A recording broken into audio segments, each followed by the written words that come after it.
بسم الله الرحمن الرحيم. السلام عليكم ورحمة الله تعالى وبركاته. كلا وعل صاحبة قيمها قدرنتا إيقايها لغا مدلو ميلو البواد جوكتالي مرحلة البواد لغو داولي سال وحال هود دكالي لهي رمضان مبارك كل سودوادا موقال كاني مانتا قرآنكي حديثكي حدودكي إلهي حبيبكي أدقونا حريركي سراعو حناني يدينتو حوقو يسونكو حناني يدينتو حوقو يسونكو maanta waa maalintii 22aad ee bisha barakeysan ee Ramadaan waxaana hadduu Allah uu dalay raali ka noqdo muuqaalkeena aan ku dul istaagi doonaa sadaqada iyo sidoo kale gargaaridda dadka muhiimada marka ay leedahay marka la joogo bisha barakeysan ee Ramadaan. socdaal training company waxaad ka heli kartaa qalabka elektarooniga noocyadiisa kala duwan sida qasaaladaha fariijada noocyadooda kala duwan dhalooyinka TV-yada guryaha mukaafiyada kuukarada noocyadooda kala duwan iyo sidoo kale haamaha gaaska yar iyo weyn iyo dhammaanba noocyada qalabka elektarooniga ee loo isticmaalo guryaha. dhammaan agabyadan kala duwan waxaad ka heli kartaa xarumahooda kala duwan sida xarunta weyn ee ku taala moolka Macalin Biimaalow oo ku yaalo kasoo horjeedka masaajidka Macalin Biimaalow iyo xarumahooda kala duwan ee suuqa Bakaaraha. wixii faahfaahin taadeeri ah kala xiriir telefoon lambarada shaashadeeda kaga muuqda.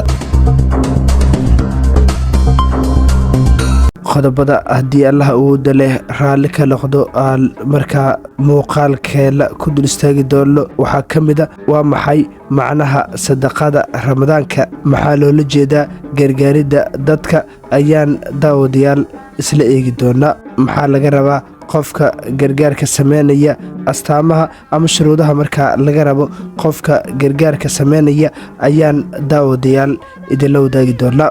xigmadihii culimada iyo waxyaabihii ayimadii hore ay ka yiraahdeenna dabcan kama marna oo qaybaha dambe ee muuqaalkeena ayaad daawadayaal ku daawan doontaan.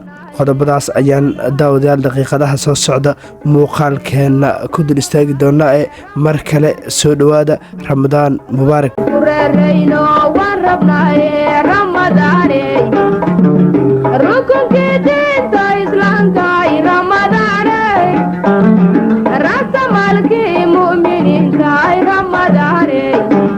mar kale kula wacan saaxiibayaal, maanta waa maalintii 22aad ee bisha barakeysan ee Ramadaan waxaana muuqaalkeena aan diiradda ku saareynaa muhiimadda sadaqada iyo sidoo kale gargaaridda dadka. culimadu waxay leeyihiin qalbigu waa sida muraayad oo kale, dembi kastaana waxa uu ku reebaa markaa dhibic madow. haddii dhibicdu markaa ay badataana muraayadii waxba lagama arki karo oo taasi si lamid ahla nuurkii iimaanka ayaa isaguna qarsoomaya.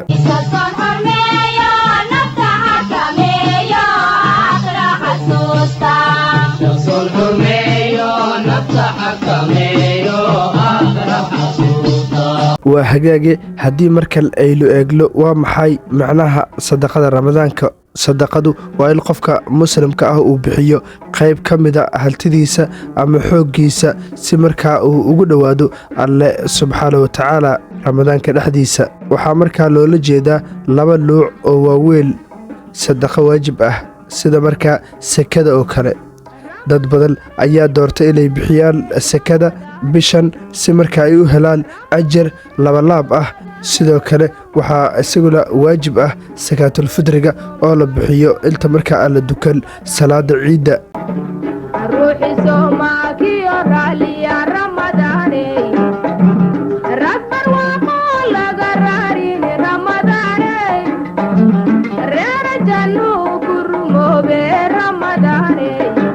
waxaa kaloo jirta oo iyana aan ka marneen sadaqo markaa sunno ah. waa wax kasta oo dheeraad ah oo aad bixiso, ha ahaato biyo aad qof markaa ku afuriso, dhar markaa aad u soo iibiso qof agoon ah, ama raashin markaa aad siiso qoys dhibaataysan.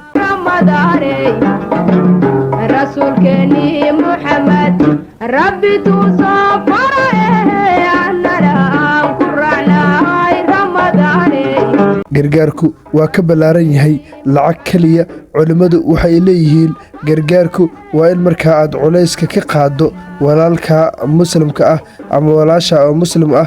waxaana ka mid ah gargaarka jirka in markaa aad caawiso qof waayeel ah, mid buuka ah, ama qof markaa raba in wax loo qaado. gargaarka maskaxda ama sidoo kale niyadda in markaa dadku aad ku dhiirigeliso samirka iyo sidoo kale iimaanka, gaar ahaan kuwa markaa dhibaataysan. gargaarka wakhtiga in markaa wakhtigaaga aad u hurtid u adeegidda bulshada ama markaa dadka baahan. soonku waa gaashaanka naarta, sadaqaduna waxay dumisaa dembiga. marka labadu ay kulmaan qofku waxa uu noqdaa mid nadiif ah. culimmadu waxay yidhaahdeen maalna kuma yaraado sadaqo, ramadaankuna barakadu waa mid markaa muuqata. qofka inta uu sooman yahay dadka gargaara, alla subxaana wa tacaala wuxuu u ballan qaaday in isaguna uu gargaari doono maalin ay dadka u baahan yihiin gargaar aad u weyn.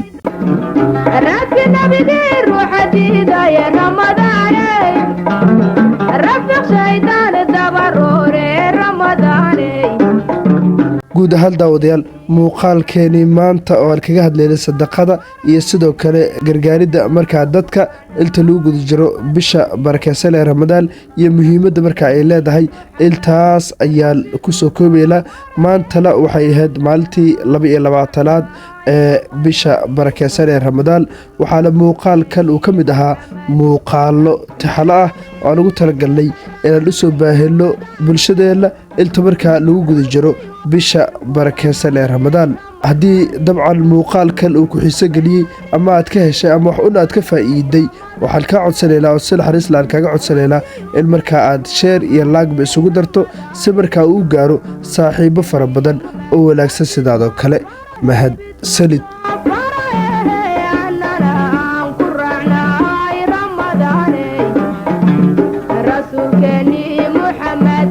ربي توصف